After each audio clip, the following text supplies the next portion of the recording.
கவிஞர் கந்தையா கணேசமூர்த்தி எழுதிய சுக்கிலபட்சம் கவிதை நூல் வெளியீட்டு விழா கொழும்பு தமிழ் சங்க மண்டபத்தில் நேற்று நடைபெற்றது. முன்னாள் கல்வி வெளியீட்டு ஆணையாளர் நாயகம் கவிஞர் சு முரளிதரன் நிகழ்வை தலைமை தாங்கியதுடன் பிரதி பரீட்சைகள் ஆணையாளர் சு விஸ்வநாதன் சிறப்பு அதிதியாக கலந்து கொண்டார்.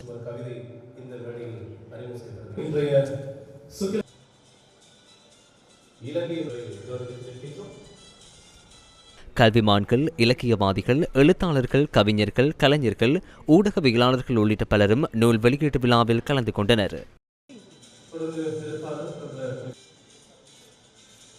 இந்த கவிதை தொகுதி நிறைய ஒரு வகையில் ஒரு ஆன்மீக தேடுதல் சாரம் இருக்கிறது. வாழ்வு பற்றிய கேள்விகள், சக மனிதர்களோடு ஊடாடுகிற போது எழுகிற எல்லா வகையான உணர்வுகளுடைய வெளிப்பாடு எல்லாமே இதற்குள் இருக்கிறது. திக்கற்றவர்களுக்கும் கைவிடப்பட்டவர்களுக்கும் என்றுதான் இதனுடைய சமர்ப்பணம் வருகிறது.